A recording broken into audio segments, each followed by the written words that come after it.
বাংলাদেশের কাছে ভারতের জন্য বড় একটি হাতিয়ার আছে।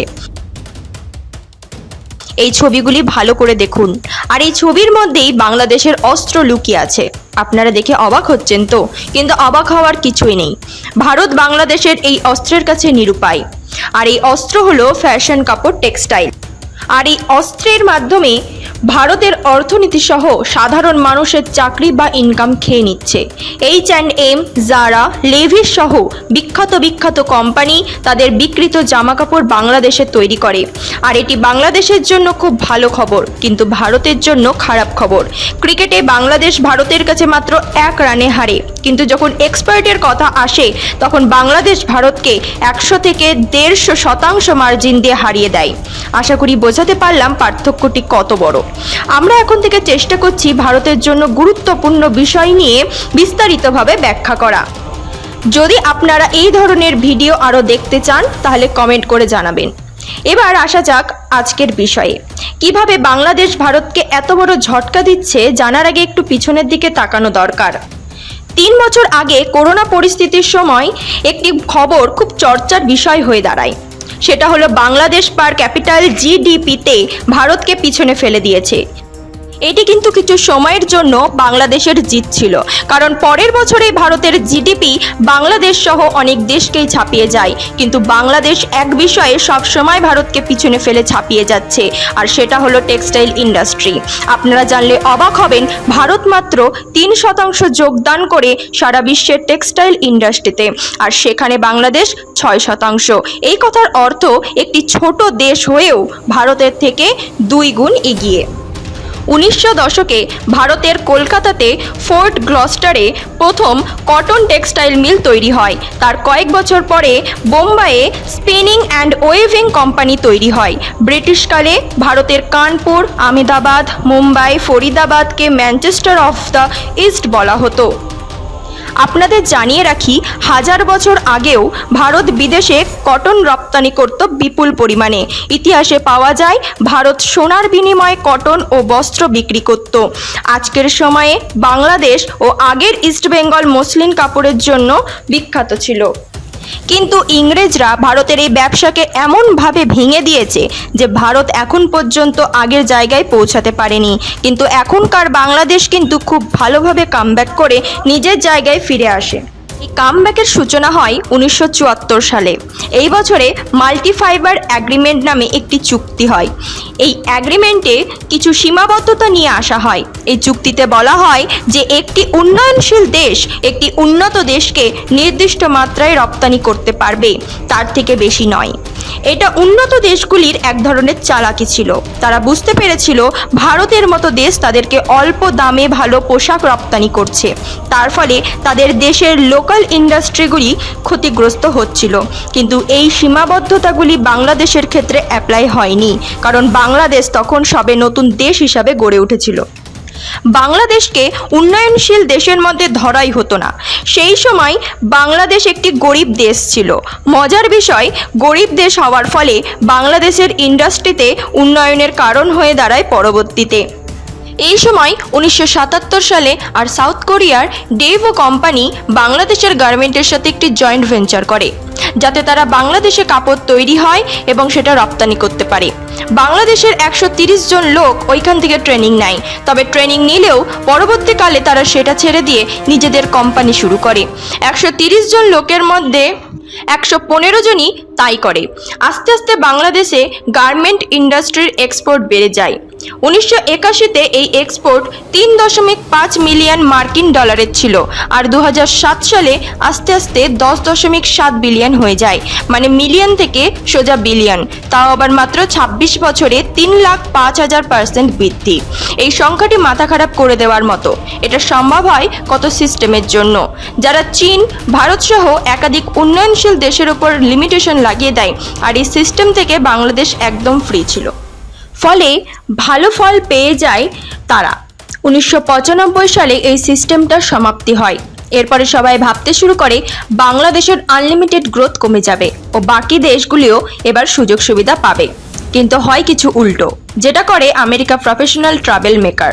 বাংলাদেশকে লিস্ট ডেভেলপিং ন্যাশনাল বলে ঘোষণা করে।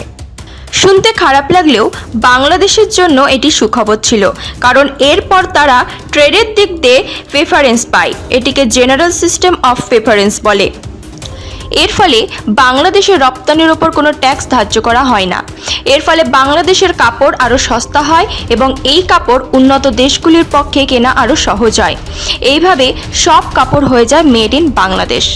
ইইউ পর্যন্ত আমেরিকাকে সমর্থন করে এভরিথিং বাট আর্মস স্কিম তৈরি করে, যার ফলে বাংলাদেশের তৈরি করা সামগ্রীর ওপর কোনো ডিউটি লাগু হয় না। আর তার ফলাফল বাংলাদেশের গার্মেন্টস 15% থেকেও বেশি রেটে গ্রো করে।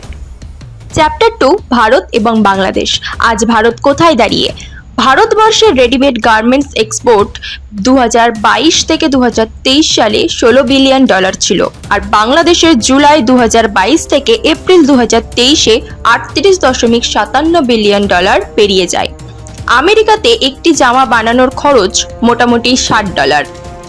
ওই শার্ট যদি ভারতবর্ষে বানানো হয় তার খরচ 50 সেন্টস, আর ওই শার্ট যদি বাংলাদেশে বানানো হয় তার খরচ 22 সেন্টস। এই কথার অর্থ ভারতের থেকে বাংলাদেশের জামা কাপড় তৈরি খরচ অর্ধেকেরও কম, ফলে বিদেশে কোম্পানি স্বাভাবিকভাবেই বাংলাদেশ থেকে জামা কাপড় তৈরি করায়। কিন্তু আপনাদের জানিয়ে রাখি, কস্ট একমাত্র বিষয় নয়, এখানে সময়টাও খুব বড় বিষয়।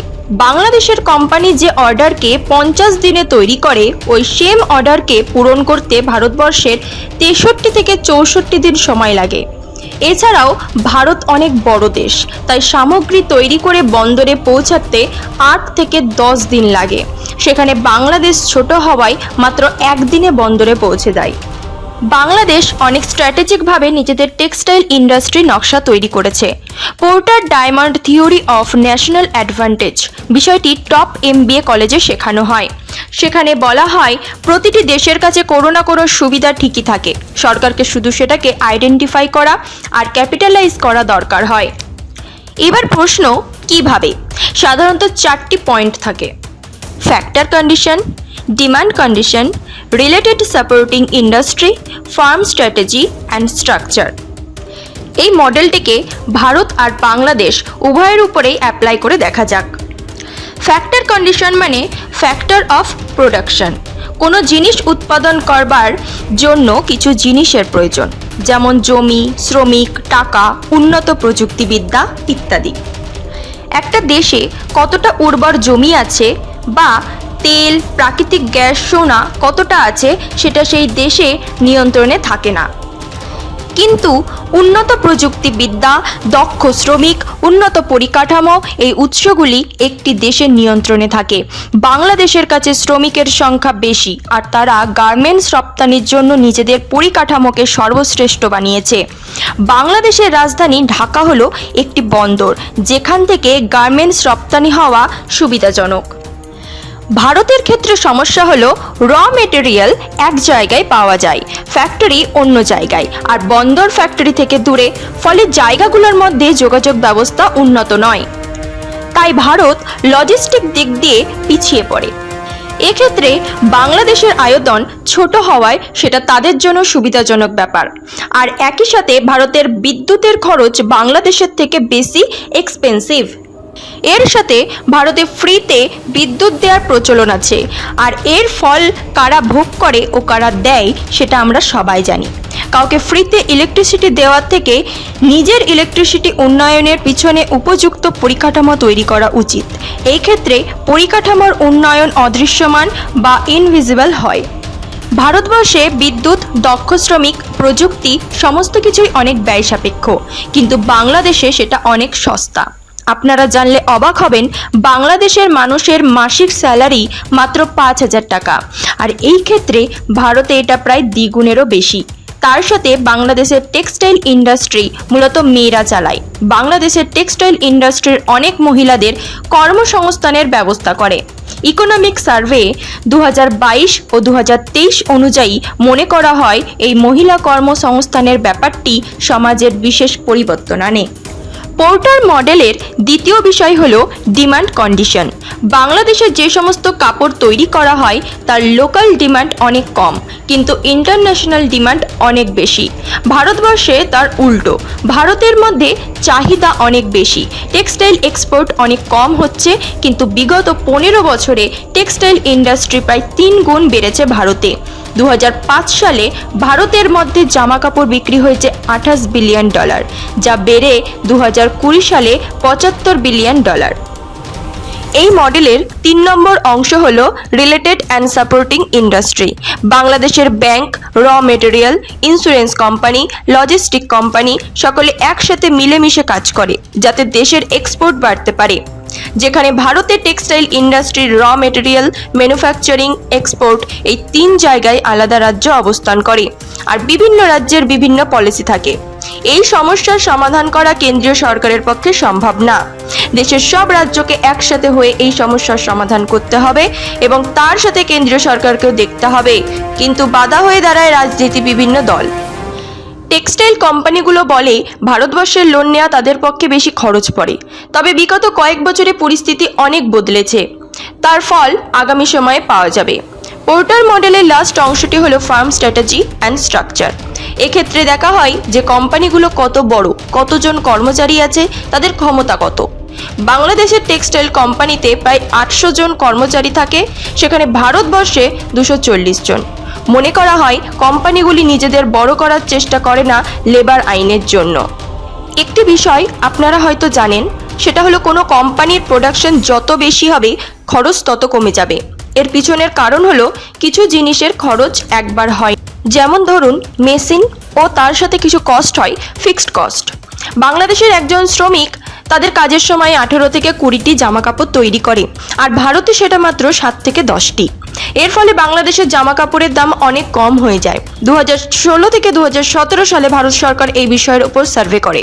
আস্তে আস্তে এই দিকটিও ঠিক হচ্ছে ভারতে। Chapter 3 conclusion, least developed country. স্বল্প উন্নয়নশীল দেশ কথাটা শুনতে খারাপ বা গালির মতো শোনালেও বাংলাদেশ এটাকেই নিজের স্ট্রেংথ বানায়। তারা এই পরিস্থিতিতে থেকে যে সমস্ত সুযোগ সুবিধা পেয়েছে তার সঠিক ব্যবহার করে। পৃথিবীর ফার্স্ট ফ্যাশন ইন্ডাস্ট্রি বাংলাদেশের দিকে আকর্ষিত হয়। বাংলাদেশ আমাদেরকে শেখায় একটি অসুবিধাকে সুবিধাতে পরিণত করা যায় যদি লক্ষ্য সঠিক থাকে। 2025 সাল পর্যন্ত বাংলাদেশ লিস্ট ডেভেলপড কান্ট্রি বা নিম্ন উন্নয়নশীল দেশের তালিকাতেই থাকবে। তারপর হয়তো তাদের এই পরিস্থিতি পরিবর্তন হবে, ফলে কাপড়ের দাম হঠাৎ করে বাড়বে, তার সাথে অন্য খরচ। আর এই কারণেই ভারতকে প্রস্তুত থাকতে হবে। হতেই পারে তখন কিছু কোম্পানি অল্টারনেটিভ অপশন খুঁজবে। ভারতবর্ষের কাছে একটি বড় সুবিধা আছে যেটা বাংলাদেশের কাছে নেই, সেটা হলো জামা কাপড় তৈরি করবার জন্য র মেটেরিয়াল। সোজা কথায় তুলো। বাংলাদেশ তাদের তৈরি জামা কাপড়ের জন্য তুলো সহ র মেটেরিয়ালের বেশিরভাগ চীন থেকে আমদানি করে। এখানে ভারত সরকারের উচিত বাংলাদেশের সাথে কথা বলা, তারা যেন চীন থেকে না নিয়ে ভারত থেকে নেয়। যদি ভারত থেকে বাংলাদেশ নেয় তাহলে ভারতেরও লাভ হবে। অপরদিকে ভারতের পাশেই বাংলাদেশ হওয়ায় আরও অনেক সুবিধা পাবে, যেমন অন্য বিষয়ে ভারত করে থাকে। কিন্তু কিছুদিন আগেই ভারত সরকার বাংলাদেশকে একদম ফ্রিতে বেশ কিছু রেল ইঞ্জিন দিয়েছে। এই ভিডিওর শুরুতেই আমরা একটি লুকোনো হাতিয়ারের কথা বলেছিলাম, আর সেটা অন্য কিছু না, এখানে বাংলাদেশের নারী শক্তির কথা বলা হয়েছে। বর্তমানে ভারতেও নারী শক্তির বিকাশ হওয়া শুরু হয়েছে, সেটা আর্মি হোক বা আইটি। ভারতের জনসংখ্যা প্রায় 140 কোটি, তাহলে তার অর্ধেক প্রায় 70 কোটি নারী শক্তি। এ বিষয়ে ভারত সরকার তো কাজ করছে, কিন্তু আমাদেরকেও তো কাজ করতে হবে। ভারতকে বিশ্বগুরু হতে গেলে নারী শক্তিকে এগিয়ে আসতে হবে সব দিক থেকে। আজকের ভিডিওটি আপনাদের কেমন লেগেছে কমেন্ট করে জানাবেন। জয় হিন্দ, জয় জওয়ান, জয় কিষান।